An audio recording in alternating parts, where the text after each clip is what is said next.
Hello, my dear students. How are you? I hope you are well. I am Siddhartha Shekhar Biswas, lecturer, Department of English, Matwail Haji Abdul Bhuiya University College. Today, we want to study a poem. The name of the poem is Sailing to Byzantium. This is actually 20th century poetry of the National University. According to National University curriculum, this poem is included in honors part 2. Sailing to Byzantium, written by W.B. Yeats. W.B. Yeats, the full name of W.B. Yeats, William Butler Yeats. At first, I want to discuss about the poet. William Butler Yeats was born in 1865 in Sandymount, Ireland. Died January 28, 1939, France.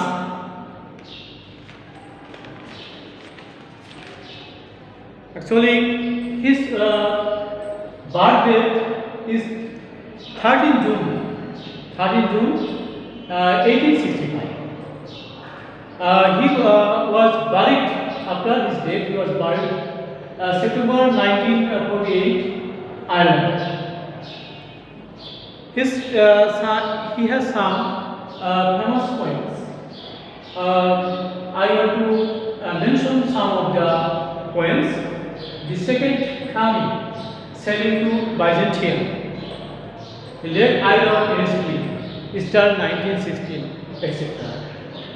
He is actually an Irish poet and one of the foremost figures of 20th century literature. He was a pillar of the Irish literary establishment. He helped to found the Abbey Theatre. He served 2 times as a senator of Irish Free State. He belonged to the Protestant. This poem actually a nasal poem. Before reciting the poem, I want to discuss for the help of understanding of the poem, some points I want to mention. In this poem, the poet expresses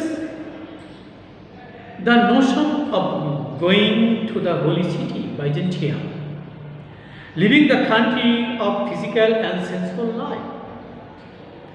This city represents the great works of art which never die. At the end, he urges the sages to become the singing masters of his soul to purify it. At the rebirth, he would like to take the shape of a golden bird which is beyond death and decay, and he will sing music of her time to the lords and ladies of Byzantium. Now I have to recite the poem from first stanza. There is no country for old men, the young in one another's arms, birds in the trees, those dying generations at their song. The salmon calls, the mackerel, crowded seas, fish, fresh or howl, comment all, summer long, whatever is begotten, born and dies, but in that sensual beauty, all intellect, all neglect, monuments of unaging intellect. Stanza 2. An aged man is but a poultry king, a theatre put upon a stick unless soul clap its hands and sing and louder sing. for every theatre in its mortal days, nor is theirs a singing school, but studying. Monuments of its own magnificence, and therefore I have sailed to the seas and come to the holy city of Byzantium. Stanza 3. O sages standing in God's holy fire, as in the old mosaic of a wall. Come from the holy fire, burn in a jar, and be the singing masters of my soul. Consume my heart heavy, sick with desire, and fastened to a dying animal, it knows not what it is, and gathered me into the artifice of eternity. Last stanza. Once out of nature, I shall never take my body form from any natural thing, but such a form as Grecian goldsmith make of hammered gold and gold enameling to make a drowsy emperor hell to set upon a golden bar to sing to lords and ladies of Byzantium of what is past or passing or to come. William Butler Yeats, a great Irish poet, wrote this poem. I have already described it. It is a narrative poem about nature. It was first published in 1928. The poem speaks about the journey of an old man who is traveling to a new country.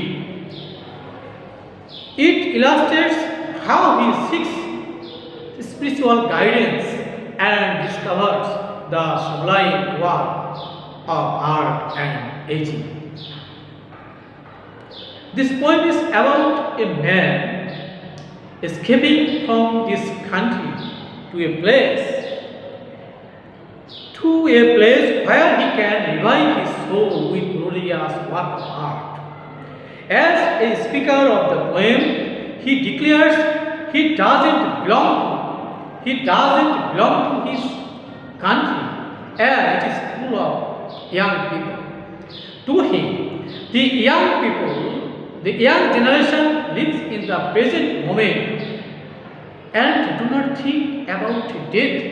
They have no ideas about death and about the morality. They are absorbed in gaining worldly pleasures, which never allows them to understand the cyclical nature of life.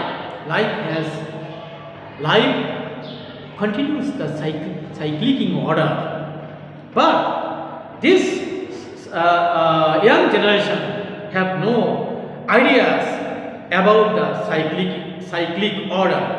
They not only neglect the old men that are wiser than them, but also neglect the art that neither dies nor grows old. The old speaker feels helpless and decides to move on. This is how he imaginatively sails to. Okay, my dear students, that's why the young generation are not only the consciousness of the wiser people. They not only neglect the old men that are wiser than them, but also neglect the art that neither dies nor grows old. The old speaker feels helpless and decides to move on. This is how he imaginatively sails to Byzantium to illuminate his soul with glorious works of art. He wishes to get transformed into a golden world so that he could become an eternal piece of art. What, however, stays in the mind of the readers is that he doesn't give up on life and struggles to elevate his soul to the level of eternity. Man versus nature and eternity are the major themes I have already described before. Man versus nature and eternity are the major themes of this poem. The poem presents two things: the transience of life and the permanence of nature. The speaker wants to escape from the world where wise people are neglected. The speaker wants to escape from the world. This world is absorbed in various types of sins and vices. The young generation is so much caught up with life that they fail to understand what the natural world offers to them. Being wise, he knows that man can find solace and satisfaction in the lap of nature. Hence, he prefers leaving his country and happily sailing to Byzantium, which offers him immense pleasure and fruits of eternity. The poet wants to immortalize, and he observed that present world is full of young generation, and this young generation neglects the old people and morality. They are actually in the, according to the poet, they are immoralized. That's why he wants to leave this country. He wants to get peace. He knows that. He believes that Byzantium is the best place for living there.